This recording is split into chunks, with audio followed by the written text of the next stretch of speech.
What if I told you that the person who saves the most money is not usually the person who becomes rich? Take a moment and really think about that. There are people who have saved money diligently for decades, people who clip coupons, skip vacations, drive the same car for 15 years, and still find themselves stressed about money in their 60s. Meanwhile, there are investors, business owners, and entrepreneurs who became millionaires without ever being obsessed with saving every single dollar.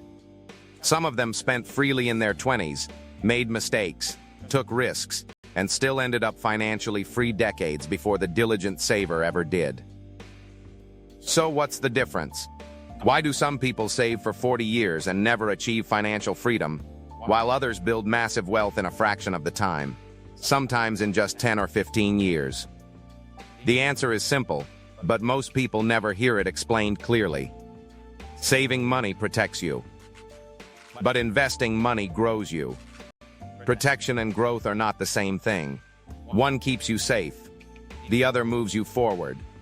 And if you stay until the end of this video, you'll understand exactly why some of the wealthiest people in the world focus far more on assets than on savings accounts, and why that single shift in thinking can change the entire trajectory of your financial life. Let's dive in. The biggest financial lie. Most people grow up hearing the same advice, repeated by parents, teachers, and well-meaning relatives. Save your money. And while that's not bad advice, it's incomplete advice. It's like being told to wear a seatbelt, but never being taught how to actually drive the car. The seatbelt keeps you safe, but it doesn't get you anywhere. Nobody becomes financially free simply because they saved a few dollars on lunch. Nobody becomes wealthy because they skipped coffee every morning for 10 years. Saving helps. It builds discipline. It creates a buffer. But saving alone is not a wealth-building strategy. It's a wealth preservation strategy. And there's a huge difference between preserving wealth and creating wealth. Preservation is about holding on to what you already have.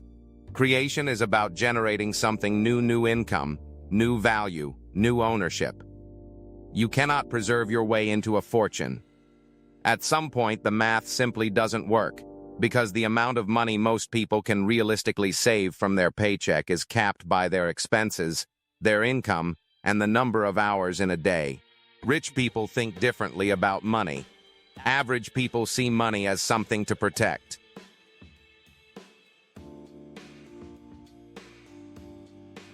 It's treated like a fragile possession, something to hide away, keep safe, and avoid risking. Wealthy people see money as something to deploy. To them, money is more like a seed than a trophy. A seed sitting in a jar on a shelf will never become a tree. It has to be planted. Every dollar becomes a worker. Instead of asking, "How can I save this money?" they ask, "How can this money make me more money?" That's a completely different mindset, and it changes every financial decision that follows. It changes how they look at a bonus, an inheritance, a tax refund, or extra income from a side hustle.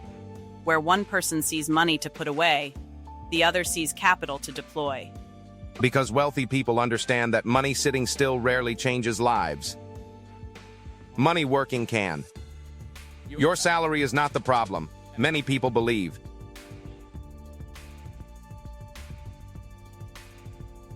If I made more money, I'd be rich. But that's not always true, and this is one of the most misunderstood truths in personal finance. There are doctors making $250,000 a year, $500,000 a year, even $1 million a year who still struggle financially. They live paycheck to paycheck despite an enormous income. They have massive monthly expenses, large mortgages, expensive cars, private school tuition, and lifestyle costs that rise in lockstep with every raise. Why? Because income alone doesn't create wealth. Ownership does. Assets do. Investments do. A high salary helps. It gives you more raw material to work with. But without assets, even high earners can stay trapped on what's often called the income treadmill, where lifestyle expenses always seem to expand to match income, no matter how high that income climbs. The moment the paycheck stops, so does everything else. The trap of saving forever. Imagine two people, both starting at the same age, with the same income. Person A saves every dollar possible. They're disciplined, frugal, and consistent. Every spare dollar goes into a savings account. Person B saves too, but also invests consistently, directing a portion of their savings into stocks, index funds, or other appreciating assets. Fast forward 20 years. Who do you think has more wealth? Usually the investor, and often by a wide margin. Not because they worked harder or earned more, but because of three forces working in their favor. Because growth matters. Because compounding matters. Because ownership matters. This is where many people get stuck. They save forever, building up a number in a bank account that grows slowly, year after year, often barely keeping pace with inflation. But they never make the jump into investing. The money sits. It feels safe, but safe and growing are not the same thing, and over 2 or 3 decades, that difference compounds into a massive gap in outcomes. Why assets change everything? Assets are powerful because they can continue producing value even while you sleep, even while you're on vacation, even after you stop actively working on them. Examples include stocks, businesses, rental properties, index funds, intellectual property. The beautiful thing about assets is that they don't require you to constantly trade time for money. A savings account only grows because you keep adding to it. An asset can grow on its own, through appreciation, through dividends, through rental income, through business profits. Many continue producing value long after the initial work is done. A book written once can sell for years. A rental property purchased once can generate income for decades. A stock bought once can compound quietly in the background for a lifetime. That's why wealthy people love them. Assets turn one-time effort into ongoing reward. Inflation is working against you. Every year, inflation quietly reduces purchasing power. It's invisible day to day, but relentless over time. That means the same amount of money buys less. $1 today simply won't stretch as far in 10 or 20 years as it does right now. Many people don't notice this because it happens gradually. It's not a dramatic headline-grabbing event. It's a slow erosion, a few percent here, a few percent there. But over decades, the effect becomes enormous. Money that sits in a low-interest savings account can actually lose value in real terms, even as the number on the screen goes up. This is why wealthy people don't keep all their money sitting in cash. They know inflation is constantly working in the background, quietly eating away at idle money. And they want assets that can outgrow inflation, assets whose value rises faster than the cost of living, so that their wealth doesn't just survive the passage of time, but actually grows in real terms.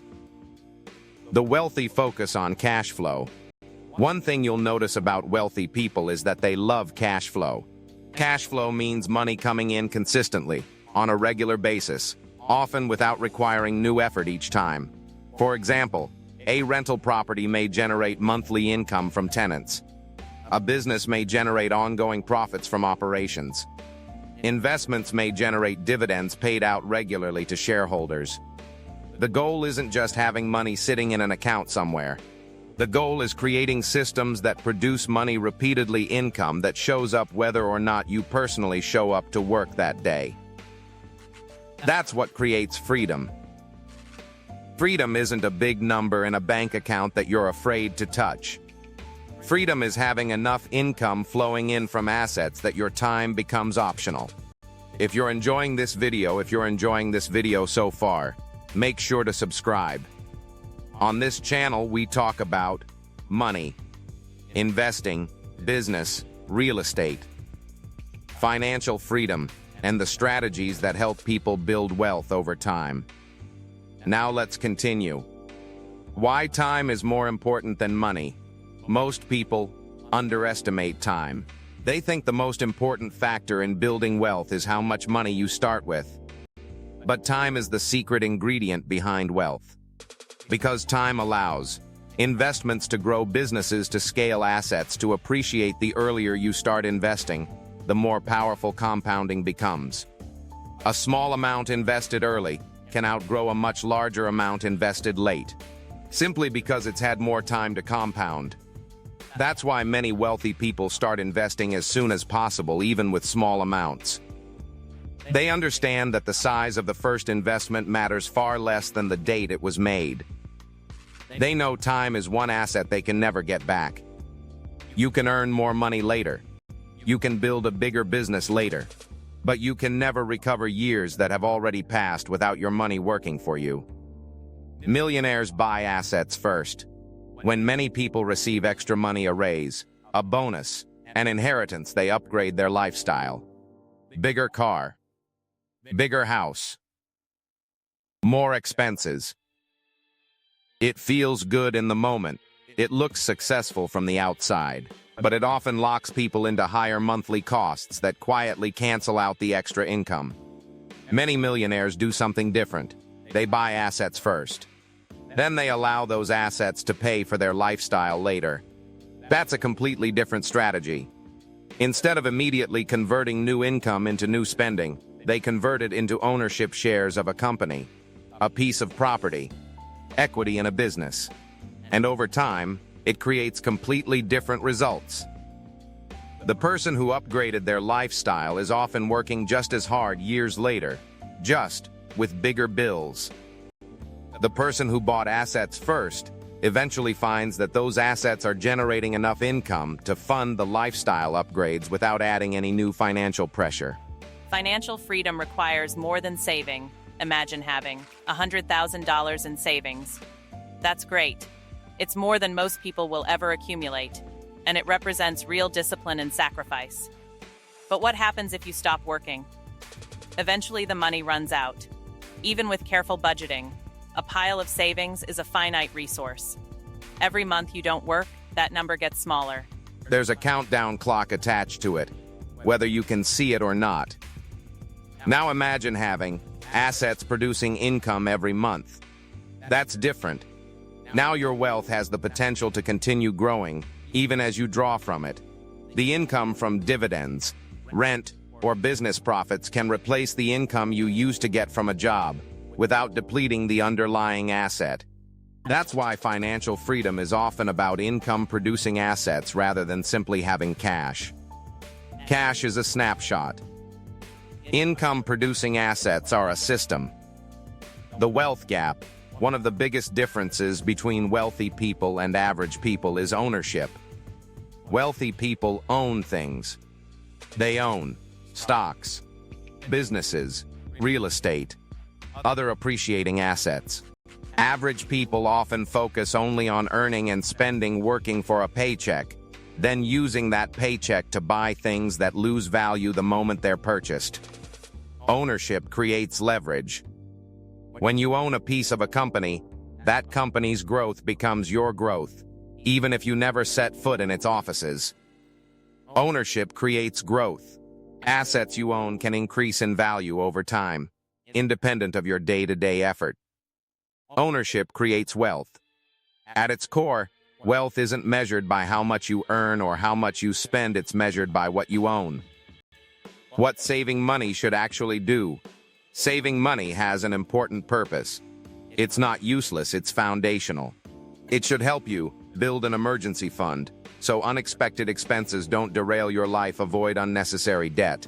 Especially high-interest consumer debt creates stability, so you're not living one paycheck away from disaster. Prepare for opportunities, so you have capital ready when the right investment or business idea comes along. But once you've built that foundation, saving has done its job. The next step is growth. That's where investing enters the picture, not as a replacement for saving, but as the natural next stage that saving was always meant to lead toward. The real secret. The secret isn't choosing between saving and investing, as if they're rivals competing for your money. The secret is understanding their roles. Saving protects. Investing grows. You need both. A house needs a foundation, and walls one without the other doesn't work.